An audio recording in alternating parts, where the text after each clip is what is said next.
नमस्कार दोस्तों, मैं Dharmendra Verma online study with DK में आपका बहुत बहुत स्वागत करता हूं। आज है 18 जनवरी और 18 जनवरी का जो सीटेट का एग्जाम है फर्स्ट शिफ्ट का हो चुका है, जिसमें हम आपको पर्यावरण, बाल विकास, गणित, हिंदी और संस्कृत के 60 प्रश्न आपको बताएंगे। जो प्रश्न आपके द्वारा पूरे बताए हैं उनके आंसर आपको बताएंगे। साथ में जो टॉपिक आपके द्वारा बताए गए हैं उनके भी बारे में आपको यहाँ पर जानकारी देने वाले हैं। टोटल 60 प्रश्न हैं। जिन्होंने ये प्रश्न बताए, टॉपिक बताए, उनका बहुत बहुत धन्यवाद। आप भी कमेंट से के माध्यम से कर सकते हैं। एक नंबर यहाँ पर शो हो रहा है 9340089205। इसको सेव कर लीजिएगा। जब भी आपके एग्जाम हो, एग्जाम हॉल से बाहर निकल के तुरंत आपको मैसेज करना है कि किस प्रकार के प्रश्न पूछे गए, जो प्रश्न आपको याद है या फिर कौन कौन से टॉपिक से प्रश्न पूछे गए। इस नंबर पर आपको हमें प्रश्न और टॉपिक के बारे में बताना है। साथ में यदि आपको इसकी पीडीएफ चाहिए तुरंत, तो आप हमारे online study with DK app को डाउनलोड करके वहां पर इस पीडीएफ को प्राप्त कर सकते हैं। साथ में शाम तक यदि आप इंतजार करेंगे तो पीडीएफ आपको टेलीग्राम पर भी मिल जाएगी। साथ में ऐप के बारे में हम बता देते हैं। हमारा app online study with DK के नाम से है, उसको डाउनलोड कर लीजिएगा। वहाँ पर आपको ये पीडीएफ तुरंत ही मिल जाएगी। साथ में यदि परचेस आप करना चाहते हैं तो वहाँ पर रामबाण पीडीएफ हमने अपलोड की है ईवीएस की। उसमें सारी चीज़ें आपको मिलेगी। 2011 से लगाकर 2021 तक जो ऑनलाइन एग्जाम हुई है, चाहे वो ऑफलाइन हो या फिर ऑनलाइन हो, सारे प्रश्न वहाँ पर आपको देखने को मिलेंगे। साथ में एनसीईआरटी बेस्ड थ्योरी वहाँ पर हमने चित्र के माध्यम से आपको समझाई है। 6-7 का साइंस भी पूछा जा रहा है, कुछ कुछ प्रश्न उनको भी वहाँ पर इंक्लूड किया है। तो सारी चीज़ें वहाँ पर आपको मिल जाएगी। साथ में 10 प्रैक्टिस सेट आपको वहाँ पर मिलेंगे, जिसमें 2 फ्री है, बाकी पेड है। जो आपको लगे वो आप वहाँ पर परचेज कर सकते हैं। तो लिंक डिस्क्रिप्शन में एक बार चेकआउट कर लीजिएगा। तो चलिए शुरू करते हैं। देखिए, पर्यावरण की बात करें कि आज पर्यावरण में प्रश्न पूछा गया था, जानवर के सोने का समय पूछा गया था। तो यहाँ पर जो समय मैं आपको बता रहा हूँ सब सही है। एक गाय का वहाँ पर सही दिया था कि गाय 4 घंटे सोती है ना। विकल्प में कुत्ता भी था, अजगर भी था, बिल्ली भी था और गाय भी था। कुत्ते का कुछ अलग समय था, यानी कि 10 घंटे मान लीजिए, अजगर के 12 घंटे मान लीजिए, बिल्ली के 14 घंटे मान लीजिए, गाय के 4 घंटे। तो विकल्प आपका सही क्या होगा? गाय है ना। तो यह याद रखिएगा, कुत्ता 12 घंटे सोता है, अजगर 18 घंटे सोता है, बिल्ली 24 घंटे में 16 घंटे सोती है। तो इसको भी आपको याद रखना है। यहाँ पर जो कुत्ता, अजगर और बिल्ली का जो समय था सोने का वो गलत दिया हुआ था, गाय का सही दिया था। तो गाय का जो समय होता है सोने का 24 घंटे में, वो कितना होता है? 4 घंटे का होता है। तो बाकी भी आपको याद होना चाहिए। आज के एग्जाम में ये प्रश्न पूछा गया था पर्यावरण अध्ययन में। देखिए, घटपर्णी पौधे के बारे में पूछा गया था। प्रश्न था कि कौन सा पौधा कीटभक्षी पौधा होता है ना। कौन सा पौधा है जो कीटभक्षी पौधा होता है? तो आपका घटपर्णी पौधा होता है। इसकी हर एक जानकारी हमने जो पहले हमने आपका एनालिसिस किया था, बाकी जो दिन आपकी सीटेट एग्जाम हुई थी उसमें बेहतर तरीके से आपको समझाया है। उनको देख लीजिएगा। बार बार एक ही चीज समझाना। आप यदि हमारा एनालिसिस देख रहे तो आपको पता होगा कि इसके बारे में काफी बार आपको बताया गया है ना।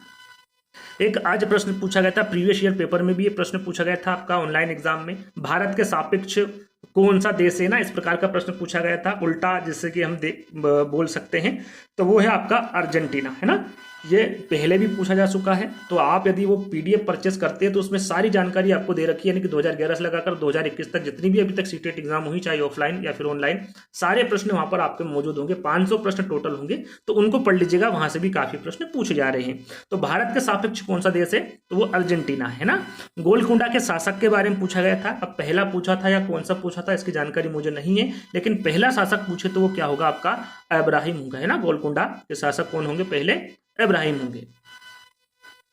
एक प्रश्न पूछा गया था आपसे कि निम्नलिखित में से रात में काला और सफेद देखने वाले जानवर के बारे में पूछा गया था कि कौन सा जानवर है। तो जो जानवर निशाचर है, जो रात में जगते हैं, उनको हमेशा रात में कैसा दिखाई देता है? काला और सफेद दिखाई देता है। तो वो जानवर के नाम यहाँ पर मैंने आपको आपके लिए लिखा है। चमगादड़, रेगिस्तानी चूहे, रेगिस्तानी सांप और उल्लू, ये सभी निशाचर जानवर होते हैं जो कि रात के समय जागते हैं। इनको हर चीज काली और सफेद दिखाई देती है। यदि इनमें से एक विकल्प होगा तो कमेंट्स के माध्यम से आपको बताना है। और सब बच्चों से निवेदन है कि एक बार कमेंट्स चेक कर लीजिएगा, ताकि जो बच्चे प्रश्न कुछ, जैसे कि मैं उनसे भी आग्रह करूंगा जिनका आज पेपर था, कि जो प्रश्न मैं यहाँ पर नहीं बता पा रहा हूँ, जो टॉपिक मैं आपको यहाँ पर नहीं बता पा रहा हूँ, वो कमेंट्स के माध्यम से लिख दीजिएगा। जिनका पेपर है वो पढ़ लीजिएगा कमेंट्स में जाके, ताकि उनका थोड़ा सा भला हो जाए, उस प्रकार से वो तैयारी कर ले। तो एक प्रश्न ये भी पूछा गया था। आगे बात करें बाघ से संबंधित वही जानकारी दी गई थी जो मैं हर पेपर में आपको जो आपका एनालिसिस करवाता हूं, जहां पर बाघ से संबंधित प्रश्न पूछे जाते हैं। वहां पर बाघ से एक एक चीज आपको बताई है। यदि आपने नहीं देखी तो पुराने एनालिसिस देख लीजिएगा। उसमें बाघ से संबंधित सारी जानकारी आपको दे रखी है, और जो पीडीएफ आप प्राप्त करेंगे उसमें भी इन सभी को चित्र के माध्यम से समझाया गया है। आज बैक्टीरिया से प्रश्न पूछा गया था, जीवाणु से प्रश्न पूछा गया था, है ना। वन से एक प्रश्न पूछा गया था। 4 विकल्प आपके सामने थे, उसमें सही गलत आपको विकल्प चुनना था, है ना। गलत कौन सा है, वन से संबंधित ये प्रश्न पूछा गया था। एक लिपि से संबंधित प्रश्न था। दिशा से डेली प्रश्न पूछे जा रहे तो दिशा से भी पूछा गया था। ट्रेन से एक प्रश्न पूछा गया था। आज एनसीएफ 2005 को पूछा गया है, कल नहीं पूछा था, लेकिन आज एनसीएफ 2005 को पूछा गया है पेडागोजी में, है ना। एनईपी तो डेली आ रही है। एनईपी 2020 से संबंधित प्रश्न पूछा गया था। आज चित्रकला से एक प्रश्न पूछा गया था। अब कौन सी चित्रकला है इसके बारे में मुझे जानकारी नहीं है। यदि आज आपका पेपर है तो जरूर बताइएगा कमेंट्स के माध्यम से। बाल विकास की बात करें तो बाल विकास में आज ईसीसीई का फुल फॉर्म पूछा गया था और इसका फुल फॉर्म होता है early child care and education. ये ईसीसी का फुल फॉर्म होता है और ये प्रश्न बाल विकास में पूछा गया था। एडीएचडी से संबंधित प्रश्न एक दिन छोड़कर पूछा जाता है तो ये अच्छे से कवर कर लीजिएगा। जेंडर से ज्यादातर प्रश्न पूछे जा रहे हैं, जैसे कि अच्छा लड़का अच्छी लड़की, है ना, उस प्रकार से प्रश्न पूछे जा रहे हैं। आईक्यू से प्रश्न पूछे जा रहे हैं आपके। हावर्ड गार्डनर से एक प्रश्न पूछा गया था, जैसे कि मैंने अभी आपको बताया। अच्छा लड़का अच्छी लड़की से शायद 2 से 3 प्रश्न पूछे गए थे आज। पियाजे से डेली प्रश्न पूछा जा रहा है, उनका जो संज्ञानात्मक विकास का सिद्धांत थे उससे ज्यादातर प्रश्न पूछे जा रहे हैं। वाइगोत्स्की से पूछे जा रहे हैं। चोम्स्की से पूछे जा रहे हैं। एक सिद्धांत भी पूछा गया था, कौन सा सिद्धांत था इसके बारे में मुझे जानकारी नहीं है, लेकिन एक सिद्धांत भी आज पूछा गया था। ग्रोथ एवं डेवलपमेंट से प्रश्न पूछा गया था, है ना। समालोचनात्मक चिंतन से प्रश्न पूछा गया था। एनसीएफ 2005 से प्रश्न पूछा गया था। ये बाल विकास के बारे में बता रहा हूँ, है ना। ये पीडीएफ आपको चाहिए तो मैंने आपको बता दिया, तो ऐप से आप इसको डाउनलोड कर सकते हैं या फिर हमारा जो टेलीग्राम ग्रुप है उस पर भी ये पीडीएफ शाम तक आपको उपलब्ध हो जाएगी। कोहलबर्ग से पूछा गया था। मूल्यांकन से एक प्रश्न था। एनईपी 2020 से तो हर शिफ्ट में पूछा जा रहा है, हर सब्जेक्ट में पूछा जा रहा है, तो इसको अच्छे से कवर कर लीजिएगा, है ना। गणित की हम बात करें तो गणित में कौन कौन से प्रश्न पूछे गए हैं, तो ट्रेन से संबंधित प्रश्न पूछे गए हैं। क्षेत्रफल से संबंधित प्रश्न पूछे गए हैं। आपके वर्ग से संबंधित प्रश्न पूछे गए हैं। एलसीएम एचसीएफ डेली प्रश्न पूछा जा रहा है, तो इसको अच्छे से कवर कर लीजिएगा। ट्राइंगल से डेली प्रश्न पूछे जा रहे हैं, है ना। भिन्न से पूछे जा रहे हैं डेली। प्राकृतिक संख्याओं का योग पूछा गया था। वेन हिले से पेडागोजी में डेली प्रश्न पूछे जा रहे हैं, तो वेन हिले को अच्छे से कंप्लीट कर लीजिएगा। एनसीएफ 2005 आज पूछा गया है, कल नहीं पूछा गया था, है ना। तो एनसीएफ का भी प्रश्न आज देखने को मिला। हिंदी की हम बात करें तो गद्यांश जो पूछा गया था वो मानव सभ्यता पर पूछा गया था, और जो पद्यांश था वो एक पक्षी पर आधारित था। और इनमें से प्रश्न पूछे गए थे जिसमें एक नैसर्गिक में प्रत्यय पूछा गया था कि नैसर्गिक में प्रत्यय कौन सा है, तो इसमें कौन सा प्रत्यय होगा, इक प्रत्यय होगा। कौन सा, इक प्रत्यय लगा हुआ है नैसर्गिक में। संज्ञा का एक शब्द पूछा गया था, संज्ञा से संबंधित, है ना। भिन्न से एक प्रश्न पूछा गया था, 4 विकल्प दिए थे और इसमें से भिन्न कौन सा, इसमें से भिन्न शब्द कौन सा है, इस प्रकार का प्रश्न पूछा गया था। एनसीएफ 2005 से आज सभी विषय में एक प्रश्न पूछा गया है, तो ध्यान दीजिएगा, एनसीएफ को भी कवर कर लीजिएगा।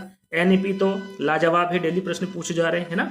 बहुभाषिकता से प्रश्न पूछे गए थे हिंदी में। भाषा अर्जन से संबंधित प्रश्न पूछे गए थे, हिंदी पेडागोजी की बात की जा रही है ना। वाचन और पठन से पूछा गया था। भाषा कौशल से संबंधित प्रश्न पूछा गया था। चोम्स्की से आज एक प्रश्न पूछा गया था आपका।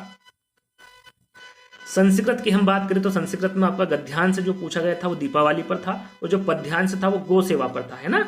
तो इस प्रकार के गद्यांश से पूछे जा रहे हैं। उनमें से काफ़ी प्रश्न बच्चों के द्वारा बताए गए थे, जो कि पेडागोजी के प्रश्न नहीं, सॉरी, टॉपिक बताए गए थे। वो इस प्रकार है कि सृजनात्मक से संबंधित प्रश्न पूछे गए हैं ना। वाच्य से एक प्रश्न पूछा गया था आपका गद्यांश और पद्यांश में से। भाषा शिक्षण से संबंधित प्रश्न था। भाषा अर्जन से आज प्रश्न पूछा गया था, संस्कृत की बात की जा रही है ना पेडागोजी की। एनसीएफ 2005 और एनईपी 2020 इनसे भी प्रश्न संस्कृत में पूछे गए थे। तो ये आपके टोटल 60 प्रश्न यहाँ पर कंप्लीट हो गए हैं, जो कि आज के एग्जाम में आपके पूछे गए थे। जो हमने ऐप आपको बताया है उसको आप डाउनलोड कर लीजिएगा, रेटिंग जरूर दे दीजिएगा, है ना। और जो प्रश्न आपको आते हैं आपकी एग्जाम थी तो आप कमेंट्स के माध्यम से बता सकते हैं। जिन बच्चों का पेपर नहीं हुआ है वो कमेंट्स से एक बार चेक कर लीजिएगा, ताकि आपको भी पता चल सके। जो प्रश्न मेरे द्वारा नहीं बताए गए हैं उन प्रश्नों के बारे में भी आपको जानकारी मिल जाएगी। जो बच्चे का आज पेपर था वो जरूर बताएगा, है ना। तो आज का वीडियो हम यहीं समाप्त करते हैं। जब तक के लिए धन्यवाद।